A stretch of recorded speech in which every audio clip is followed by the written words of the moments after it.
Solar sourcing norm. The government has expanded its domestic sourcing mandate for solar equipment to include wafers and ingots effective from June 2028. This requirement will apply mainly to government-backed utility scale and commercial projects, including schemes like PM Surya. Currently, the mandate covers mainly solar PV modules, while other components can still be imported. However, a separate rule mandating domestic solar cells will come into effect from June this year, indicating a gradual push towards full supply chain localization, reducing import dependence in solar manufacturing. The extension of domestic sourcing norms to wafers and ingots aims to cut import dependence and strengthen local manufacturing in India's solar sector. While India has built strong capacity in solar modules, 172 gigawatt and cells 27.2 gigawatt, upstream segments like polysilicon ingots and wafers remain underdeveloped with water and ingot capacity at only about 2 gigawatt. Wafers are an important step in making solar panels. First, raw material polysilicon is turned into ingots, then cut into thin wafers. These wafers are used to make solar cells, which are finally assembled into solar panels. That's why producing wafers in India is important for reducing dependence on imports.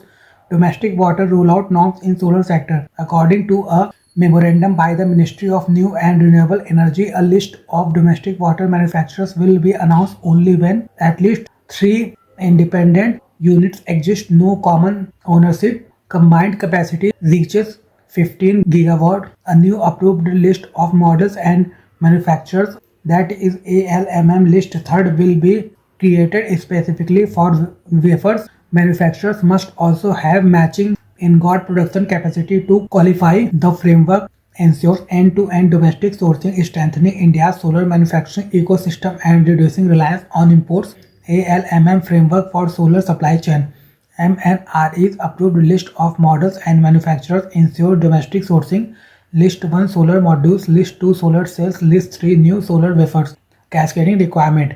Modules must come from List 1 manufacturers, cells must come from List 2 manufacturers, wafers used in cells must come from List 3 manufacturers. Transitional exemptions. Projects are exempt from domestic wafer sourcing if bid submission is on or before the cutoff date. Cutoff equal to 7 days after first wafer ALMM list is issued. Projects with bids or PPAs before the cutoff remain exempt even if later procurement occurs.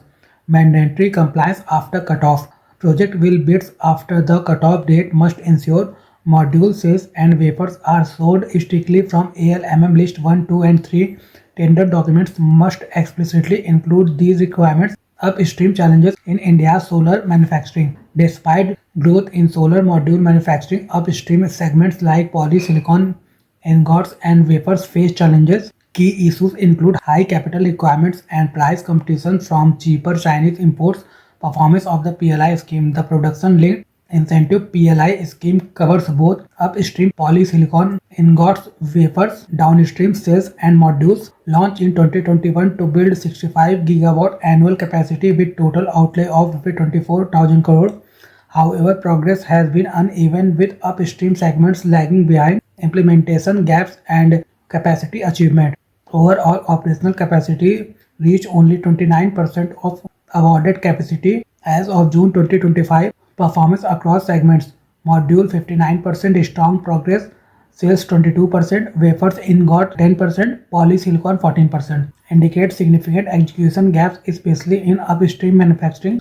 Continued import dependence. India still relies heavily on imports. Solar cells $1,641 million, wafers $156 million, polysilicon $0.03 million. Financial year 25 highlights vulnerability in critical supply chains components. Policy response and way forward. Government is exploring new capital subsidy schemes for wafers and ingots.